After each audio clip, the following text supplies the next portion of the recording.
Hi there. So the next discussion that we're going to have in this chapter is about private equity and public equity, and then we'll move forward to how we can invest money or how companies can raise money from foreign markets. All right. So when we talk about private equity and public equity, the differences, I think we all of us know a bit of differences between them, but एक पूरा list अपने comprehensive list prepare कर लेते हैं कि उनके बीच में differences होते क्या exactly.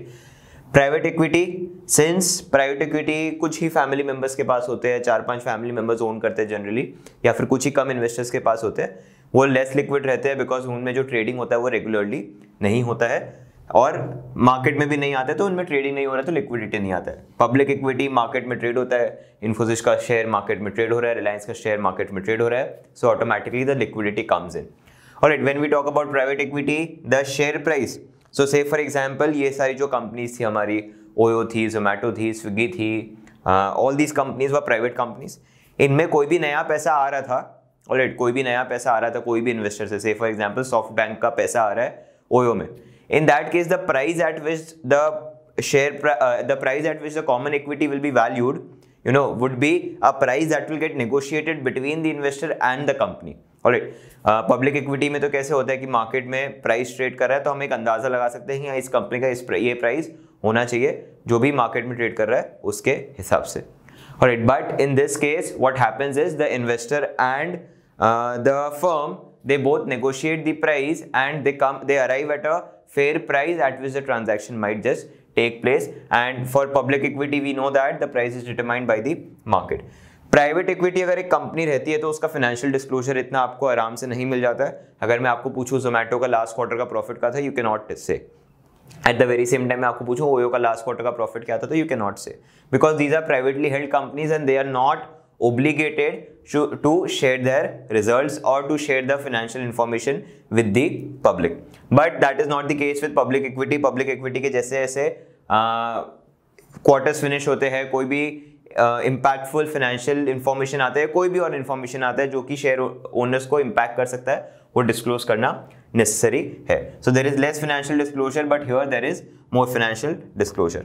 यहाँ पे रिपोर्टिंग कॉस्ट कम होता है, यहाँ पे रिपोर्टिंग कॉस्ट ज्यादा होता है. सिंपल सी बात, तो इंडिया में एग्जांपल दूंगा, कोई कंपनी पब्लिकली लिस्टेड है तो सेबी के जो कॉस्ट होते हैं वो पब्लिक कंपनीज को बेयर करने पड़ते हैं, प्राइवेट कंपनीज को नहीं बेयर करने पड़ते. तो एक एडिशनल कॉस्ट का एग्जांपल मैंने आपको ऐसे ही दे दिया. So if you do not want to raise money from the public, it is not a good idea to take the company public, because the additional cost which you have to run a public company, the regulatory cost or the legal cost that you have are much higher. Lastly, we can talk about two more differences here. Private equity में corporate governance थोड़ा सा weak रहता है, public equity company में थोड़ा सा ज़्यादा रहता है, because the board of directors that sit and they overlook all the things that is happening in the organization, but that is not the case in private equity. Directors रहते हैं, but यहाँ पे जिस तरह से अच्छे से एक formally board of director बनता है जो सिर्फ यही काम को देखता है, वो private equity में नहीं होता है. The good part about private equity is, अगर मुझे लॉस हो रहा है तो कोई मेरे सर पे नहीं खड़ा है कि भाई आपको प्रॉफिट लाना ही लाना है. मेरे को लॉस हो रहा है, मेरे को पता है कि अभी आने वाला 1 साल, 6 महीना, 8 महीना, 10 महीना या फिर 1-1.5 साल लॉस हो सकता है, उसके बाद मैं प्रॉफिटेबल हो जाऊंगा. So I can have a long term vision with my private company, but I can not do the very same thing with my public company, because what happens is public company में public का पैसा आता है.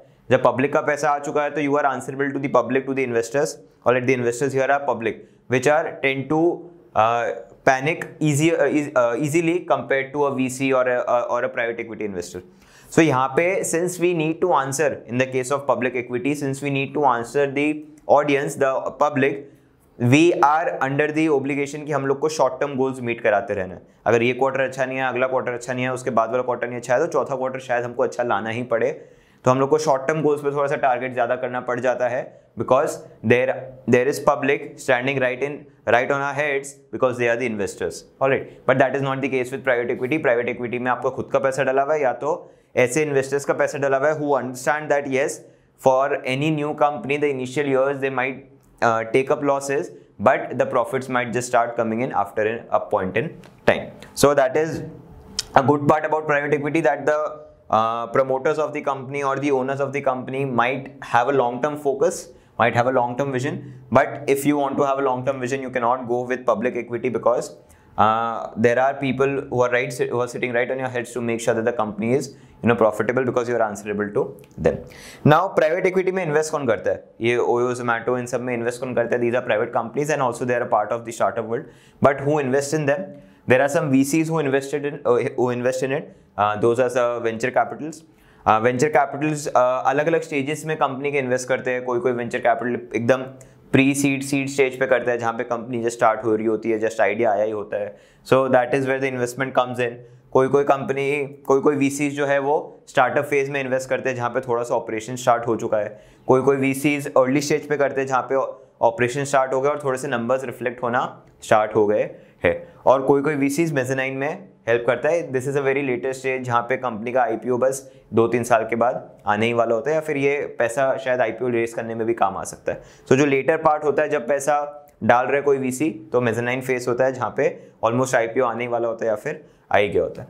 So that is how it works around. Obviously जो भी VC यहाँ पैसा डाल रहा है उसके लिए ज़्यादा रिस्क है, जो नीचे डाल रहा है उसके लिए रिस्क कम होता जा रहा है, बिकॉज कंपनी उतनी ही मेच्योर होती जा रही है.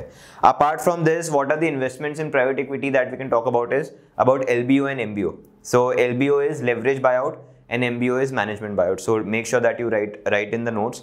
LBO is leverage buyout. So when we talk about leverage buyout, leverage का मतलब उधारी लोन, ठीक है. So leverage buyout is basically a group of people or a set of people or a company जो डेट लेती है, bank से date लिया और इस कंपनी को खरीद लिया. इस कंपनी को खरीद लिया मतलब इसमें इक्विटी वालों को पैसा दे दिया और उनसे कंपनी खरीद ली. So leverage buyout is you are taking the leverage and you are investing in some company. By the what do I mean by investing in some company? हम उसका इक्विटी जो है वो खरीद रहे. सो लेवरेज बायोट इज ये हो गया. अब लेवरेज बायोट कौन सी कंपनीज का होता है? जनरली उन कंपनीज का होता है जिनके पास एसेट्स पड़े होते हैं, जो कि एक रेगुलर कैश फ्लो जनरेट कर सके, और वो कैश फ्लोज को हमने डेट लिया है उसको रीपे करने में हम काम में ले सके. लेवरेज बायोट का एक थोड़ा सा अलग वर्जन है मैनेजमेंट बायोट, वेयर बाय ये जो डेट लेने वाले लोग हैं ना, ये और कोई नहीं है बट मैनेजमेंट खुद ही है. राइट, मैनेजमेंट खुद ही है, वो प्रमोटर से कंपनी को बाय कर रहा है. So that is how it works around. And the whole idea of buying companies in this way is either the assets are such that they would be producing cash flows or they are valued very cheaply, तो उसको bye करके बाद में महंगे पे बेच के date repay हम यहाँ पे कर सकेंगे. Then we have PIPE investments, that is private investment in public equity. तो जो भी पब्लिक कंपनीज है उनको कभी कभी एडिशनल फंडिंग की रिक्वायर्ड रहती है. और वो पब्लिक जा चुकी है बट कोई ना कोई रीजन से उनको लॉसेज आने लग गए हैं, so they require additional funding. In that case what they do is they go for some private investors जो कि डायरेक्टली उनके इक्विटी में इन्वेस्ट करते, तो नया इक्विटी रेस कर देते हैं. And for that the private equity investors they invest in it. Generally कौन सी कंपनीज के साथ ये होता है? जो कि लॉसेस फेस कर रही है, जिनको थोड़ी सी मुश्किल समय से निकल के आने के लिए कैपिटल की रिक्वायरमेंट है. और क्या प्राइस पे जनरली प्राइवेट इन्वेस्टर्स को मिल जाती है कंपनी? डिस्काउंट पे मिल जाती है. मार्केट में जो भी प्राइस पे ट्रेड हो रहा है उससे थोड़े से सस्ते में ही मिल जाती है, बिकॉज वो थोड़े से डिस्ट्रेस में होते हैं और उनको उस समय कैपिटल रिक्वायर्ड रहता है. और जब प्रॉब्लम कंपनी के साथ है तो इन्वेस्टर्स उसका थोड़ा सा एडवांटेज लेते हैं and they make sure that they get the company at a cheaper price.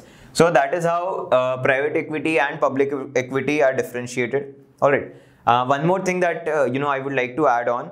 This is in reference to the previous session that we talked about. When we talked about preference shares and equity shares, one thing you need to know is जो भी ज़्यादा risky होते हैं, और जो भी ज़्यादा risky होते हैं उसमें जो बेनिफिट रहता है, से फॉर एग्जांपल अगर हम प्रेफरेंस शेयर्स में ही बात करें, क्यूमुलेटिव नॉन क्यूमुलेटिव की बात करें, तो क्यूमुलेटिव सेफर होता है और नॉन क्यूमुलेटिव थोड़ा सा रिस्की होता है. तो नॉन क्यूमुलेटिव थोड़ा सा रिस्की है और क्यूमुलेटिव थोड़ा सा सेफर है एज एन इन्वेस्टर. तो जो भी चीज़ ज़्यादा सेफर होती है वो महंगी मिलती है, और जो भी चीज़ ज़्यादा रिस्की होती है वो थोड़ी सी सस्ती मिलती है. तो preference as a whole category अगर कॉमन इक्विटी के सामने कंपेयर करूँ तो प्रेफरेंस मुझे महंगा मिलेगा क्योंकि वो सेफर है.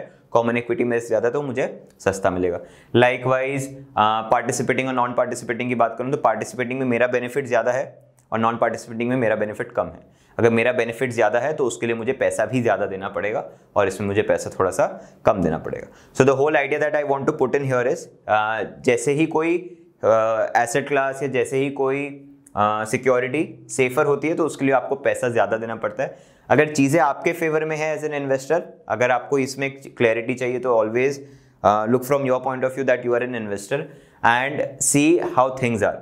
अगर आपके पॉइंट ऑफ व्यू से वो सेफ है, आपके पॉइंट ऑफ व्यू से वो बेटर है आपके लिए, आपको फैसिलिटीज ज़्यादा मिल रही है, तो automatically the price associated with it would be on the higher side, right. And अगर आपको रिस्की है वो, उसमें अगर आपको बेनिफिट कम मिल रहा है तो वो सस्ता मिलेगा। जैसे कि कॉलेबल और पुटेबल प्रेफरेंसेस होते हैं। कॉलेबल में कंपनी कॉल कर सकती है, तो कंपनी के पास राइट है, तो मेरा बेनिफिट कम हो गया, तो मुझे सस्ता मिलना चाहिए। पुटेबल में मेरे पास राइट है कि मैं पुट कर सकता हूँ।